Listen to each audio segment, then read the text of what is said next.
It's the food that fed us, yeah. Hi everyone, welcome back to the Food That Fed Us. I know it has been a couple of weeks since I posted on my channel, and to be very honest and transparent, it has been challenging. I'm really starting to feel the strain of trying to keep up with content, and yeah. So work, my side hustle has been really intense. As of late, there have been some life things happening, and on the technical side, my laptop is just saying I'm having a hard time right now, and I have nothing else but to honor that. And it gets really frustrating because I'm just really trying to figure out how to sustain myself creatively with what I currently have in my inventory of things. And that includes my time, because I am also in a season where I'm learning to prioritize rest when I really need it, and just, need to rest, y'all, and that's okay. This is always an interesting journey, the artist life, and I just want to create and just figure out how to get my art and my creations and all the different mediums out there, so I can finally have all the time and all the resources to just be doing this, my art and my content, and say the things that I want to say. So yeah, also, you might notice some changes in my channel, like gradually. So my channel might just be so random, and I'm trying to hone in on the aesthetic of what I want my videos to look like, because I just don't feel like they fully reflect how I want things to look exactly. I am a one-woman show, y'all. I got my iPhone and me and some lighting every now and then, and I'm working on getting a microphone, but this is it. And I'm trying to not stress out about algorithms and what makes a YouTube channel successful, and I'm just trying to figure this all out with my channel. Thank you in advance for your patience, as things might be a little bit but anyway, it is Mother's Day. So happy Mother's Day to everyone who celebrates this day, whether you're honoring your mom or mother figures, or those who have mothered you in ways that may not have fit the traditional mold. I just want to send love to those who find this day challenging. Maybe not everyone's mother is here physically and they are here in spirit and they're celebrating this way, which is a little bit challenging, but also to those who just hate this holiday because maybe you had not the greatest time with the person who you have to call mom, because perhaps you might not have had, a nurturing experience with them. And I think especially in Filipino families where we try to not talk about things and try to, just sweep things under the rug. Not everyone has a nurturing mom. And sometimes it's hard to just be like gung-ho about this day. To those people who feel that way, I just want to let you know that I completely understand. And that was me for a really long time. And I see you and I feel you, and it's okay that you feel that way, and I really hope that there is some repair and healing for y'all sometime, hopefully in the future. And if you are feeling tender today, you're not alone. You're really not alone, and I feel you and I see you, and honor whatever you're feeling today. I also want to send love to my sisters who have felt the weight and the pressure to become a mother, a traditional mother in the sense that you birthed a child from your body. I know I have felt that pressure of becoming that. Ooh, honestly, nothing gets me more motivated to become that traditional mother in that sense by someone putting their hands on my belly without consent and asking the question, "Are you guys trying?" I love that question. And when are you having kids? Don't you want to make your parents grandparents? I love that. I love that so much. I love it. I love when people do that. Let's get into my sex life and just, make me feel like this is something that I need to check off a list to make me feel like a real woman or a real wife. And you know, this doesn't just come from people who are older. This has also come from people in my generation. I had someone ask me if I was planning on having kids, and at the time I said I didn't know, because that was what we felt at the time. We now know that we do not want kids, but in that moment, this person replied to my I don't know. She said, well, I really hope you do, because I just want you to be happy. Assuming that I wasn't happy, or assuming that the only way to happiness is becoming a mother in the traditional sense. I just want y'all to know that a woman's happiness is not and should not be tied to having children. Like, the idea that our fulfillment is and should be based on bringing a tiny human into this world is a lot of pressure. It's a lot to take care of a child and to raise them in this current world.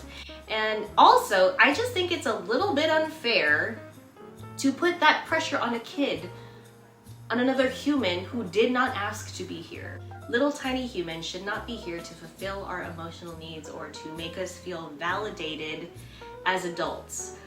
We as adults should be in charge of feeling that way for ourselves. And it really should be the other way around. We should be validating our kids, and we should never expect that from little tiny humans. But anyway, this is just me speaking from experience as a daughter, being on the other side, and as an observer. And yeah, it's crazy how kids, and just thinking about how we grew up, there's always this pressure that we are the source of joy for our parents. Anyway, I just think that's a little bit backwards. And I also know that we have been conditioned this way. And I really, truly hope that we can, I don't know, be a little bit more open to unlearning that and realize that these are patriarchal, capitalist ideas. And we should really start to, you know, offer up space for individual choices for our bodies and for our own life paths. But anyway, it's still Mother's Day here. I'm not a mom. I'm not a mom in the traditional sense. I'm happily child-free. But also, that doesn't mean that I don't mother, and people who are not moms in the traditional sense do not mother, because I think myself and a lot of us absolutely are not the noun, but we also absolutely verb it up. As a auntie, as a ninang, as a former teacher, I know that I have mothered in those ways, in those spaces, and you know, mothering in that way has brought me a lot of fulfillment and joy. And of course, I do not want to take away from the moms who are moms in, again, the traditional sense, because y'all, I know y'all mother around the clock, and that sounds wild, and props to you. And your work is incredibly important and profound, and again, so much props to y'all. But I also want to give love to those in our villages who help care for our little ones and are there to support y'all. Because, you know, whether you've chosen not to be a mom in the traditional sense, or you want children but you cannot have children for reasons out of, you know, your control, that is a painful reality for some people. And I just want to give love to everyone because your love and presence are also very valuable in these villages. And from moms to mother figures to our mothering as aunties and titas, and you know, all the ways, so much love to y'all. Mothering is not always just by biology, and it shouldn't be measured only by the ability to have children. So it's about nurturing and guiding and showing up. So I think that we should just be remembering we're all in this together, and to just keep spreading love and remember how powerful we all are in individual roles, however that may be, and however you show up in how you mother in this lifetime. On that note, I want to give flowers to someone who has really shaped my life so deeply on this Mother's Day 2025. I want to give flowers and express my undying love and gratitude to someone who was not a traditional mom, but who mothered me so deeply and with so much love and so much nurture and so much care and so much fun and so much kindness and compassion and understanding. And that person is my Tita Nancy. And she was the best, y'all. And if you knew her, you know how fun she was. When she was here, I know that I did not give her enough flowers at the time because she mothered me. But you know, growing up, again, I thought that moms, and again, the traditional sense, were the only ones who were able to mother. But she definitely mothered me. She was always there. And I know, being the tita, the auntie, the sister that she was to my mom, she didn't want to overstep when she was helping mother me, but she really raised me. She raised me alongside my grandma, and she was just so funny and so sweet, and boy, she had a zest for life. She had a zest for life, and she really passed that down to me, and she is truly, madly, deeply. Who is that band? I'll probably post it there. Truly, madly, deeply. It's not Third Eye Blind. Anyway, I appreciate and love the culinary arts so much, and I love food, and I love tasting things, and I love experimenting in the kitchen, and I love exploring restaurants and trying new foods, and you know, that's who she was. And she was really the best, and she loved it all. She also really tried to find the silver lining in life when things got really, really, really, really hard for her. And she's one of those people that I had to witness go through a lot. And even though she is not physically here with me, I know that she's with me all the time, especially in like these hard moments, and especially in my art. And with that, I just want to say out loud, whatever realm she's in right now, I know that she can hear me. I want to let her know that I understand her and I see her, and I want to let her know that she was unbelievably resilient in so much areas of her life, and I want to acknowledge that no one ever really gave her the credit. No one ever gave you the credit or tried to understand what you were going through. And you shouldn't have had to go through what you went through. And I see you, and I know that you just really wanted to be seen, but I see you, and I love you, and I miss you, and I know that you're still here, but man, I miss you so much. And thank you for everything. Anyway, she's the reason I started experimenting in the kitchen. Because of her, I realized that, you know, you could make really great things at home. And I started my culinary journey in 3rd or 4th grade because I was really inspired by her, because she always looked like she was having so much fun in the kitchen. And she will always be my guiding light and my saint in the kitchen with me, in the laboratory with me. And you know, just thinking back, the first thing that I made that I was like really excited to share with her was this soup, and I really don't remember all the ingredients in the soup. I just remember that there was soy sauce. And thinking, oh man, I made soup, and this soup is really good. It's my first time making soup. And Tita Nancy, she really loved dining out at our local Chinese restaurants. We would order honey walnut shrimp. The second thing that I remember, like in my memory, making was honey walnut shrimp, because yeah, this is something that we would order and something that I loved. And one day I was like really craving it, and I was like, I'm gonna try to make it because I think I know how to deconstruct this and make it for myself. I remember there was like this creamy sauce with it, and like in the name of the dish, honey is one of the words. And I was like, oh, maybe mayonnaise and honey. And then we had shrimp. I don't think we had walnuts in the house, so this was just honey shrimp. I remember like, okay, if it's like creamy, it kind of tastes like mayonnaise, so let's just give it a try. That sounds wild to me.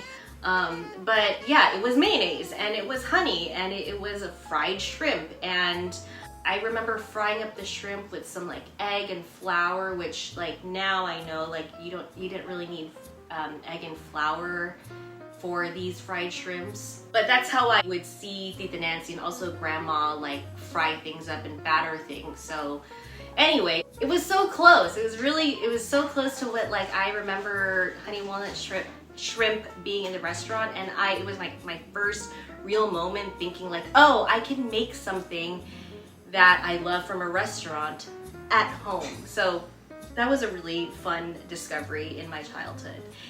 Again, I need to credit Tita Nancy for that sense of curiosity that she instilled in me when it comes to like making things in the kitchen. Also, not that everything was a win in the kitchen, because in 4th grade, just a little backstory, I went to hang out with my friend Ashley. She was a classmate of mine and she was mixed Filipino and I believe Italian. And I went over to her house and we had dinner and her mom made us dinner. She made us Italian spaghetti and it was my first time having spaghetti that was not Filipino. So you can imagine my brain and my palate being like, whoa, whoa, whoa, whoa, whoa, whoa, whoa. And she also served the spaghetti with a side salad with oil and vinegar. And also everything was placed in individual plates and it wasn't family style, and it was my first time having a meal in that way. And indoctrinated me, born to assimilate in this country, thought, I was like, oh, this is how a real American dinner is. Ah, okay. And man, the colonization runs really deep and starts very early here for us. Anyway, so I was just like in awe. And I went home all smug with my colonized self, and I said to Tita Nancy, guess what? I had real spaghetti, and they served a salad with it, and it was all individual plates, and it was really good. And this salad just had oil and vinegar, and this is actually how we should be having salad if we really want to be American. I don't know if I said it exactly like that, but like, because I can't remember exactly what I said, but that is definitely what I was thinking and expressed this to her in some way.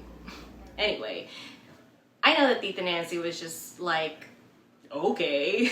And I will say, also, just a side note, another tangent of mine, I am actually very happy that my family never really tried to be more white. In my home growing up, we mainly ate Filipino food or Asian food that was close to what they were comfortable with, and they never really tried to like make things more white or tried to make things more American. Because guys, American is not white. American is all of us. Yeah, they just never tried to be more palatable to like the white people at school or in our neighborhood. I will say that they did keep their head down a lot, but you know, they never tried to water down their accents or try to look or assume whiteness. So I'm glad that they were exemplary in that way. Anywho, so I think that might have been an interesting moment for me and Tita Nancy, because I really tried to show her, how to make a real American salad. And she just was not impressed when I was like trying to tell her this. And I was stubborn and I really wanted to, you know, prove it to her that we need to step up our salad game at home, because if we're in America, we should be more American. And in our home, our salads were just iceberg lettuce and maybe some cucumber and tomato and just, you know, store-bought ranch, because that's what Grandpa liked. So I don't know, when I saw Ashley's mom make this salad, I was like, okay, we're gonna change things up, and we're gonna you know, step up our game here in this country, and I'm gonna show Tita Nancy and the whole family what a real salad is. So one day, to prove Tita Nancy that we need to do this, I got what we had at home because I was just a fourth grader who couldn't drive nor had the permission to walk all the way to the store. In our pantry and in our fridge was iceberg lettuce, vegetable oil, and apple cider vinegar. And because Ashley's mom explained to me that the dressing was just oil and vinegar, like, all right, we're set. I also didn't know what kind of leafy green Ashley's mom was using. And again, did not have access to go see the varieties of greeneries at the store. I just had to use what we had. Anyway, I thought it was gonna be fine. I was thinking like, yeah, it's about to go down. Salad game is gonna be on point. And you know, Tita Nancy was just there, just observing, eyebrow up, just going, all right, do as you need to do. So I made my salad, and I will never forget how my salad looked. And what my salad looked like was just, you know, a plate with light green iceberg lettuce, yellow hued translucent oil just covering this lettuce, and just the smell of apple cider vinegar all up in my nose. And I took my plate and I sat down at our dining table with so much pride, looking real confident.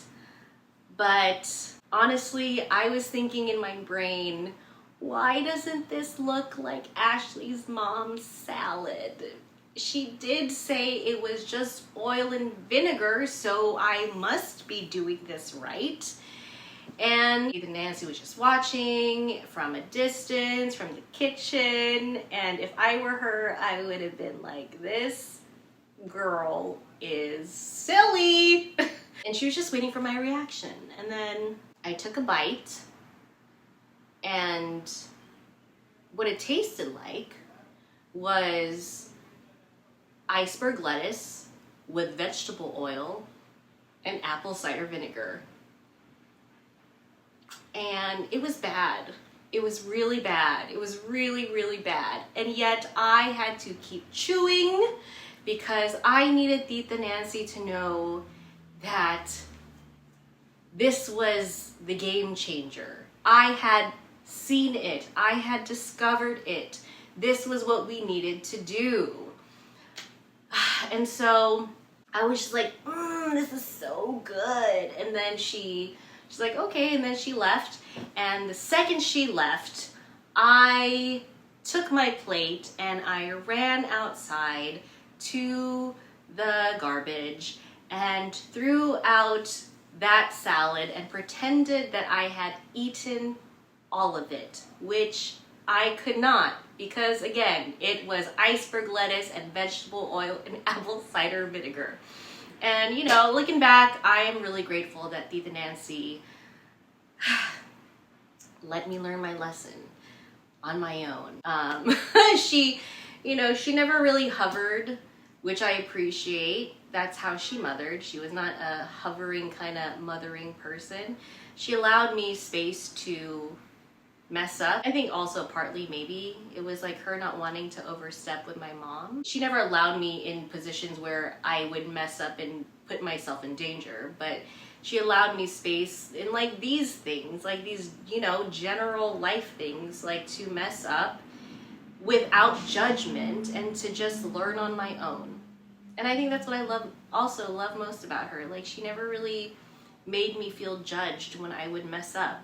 And, you know, a very different approach from how my mom mothered. I really appreciated that, and I still appreciate that from my Tita Nancy, because it continues to reverberate. Like, this is why I am trying to figure out this channel, and I'm trying to not be so judgmental on myself and just to let things be. And Of course, also therapy. But, you know, I'm remembering Tita Nancy and how she allowed me space like that. And she allowed me to be a little punk sometimes and to just learn my lesson on my own without her, you know, waving her finger at me. So anyway, in the spirit of that day and to amend this experience with Tita Nancy, I'm gonna make a salad and I'm going to, we have apple cider vinegar. We also have vegetable oil and I'm not gonna use that.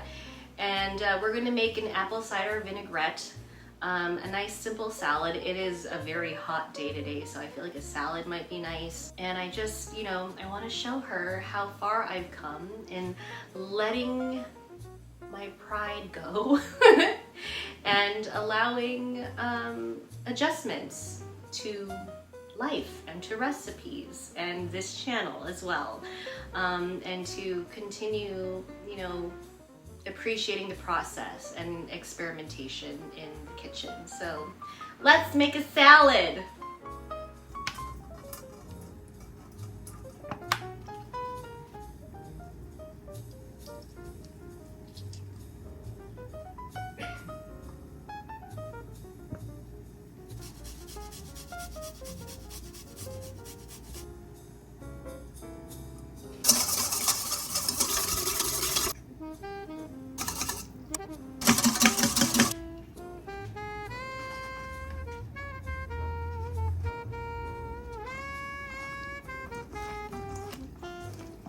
Okay, I am still in my Tita Nancy costume, which is, yes, very similar to Baby's costume for space exploration if you saw the show. It's just a different print, and we're just going for duster vibes because I don't have a proper duster, which I would actually really like. But anyway, here is our salad, and I feel like she's going to be a lot better than what we had many moons ago.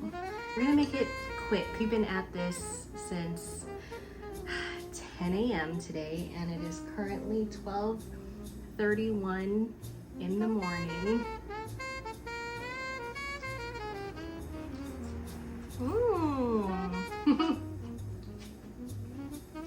It is definitely better than, it's better than vegetable oil and apple cider vinegar and just lettuce. So, right, really subtle, slightly tangy, feeling healthy.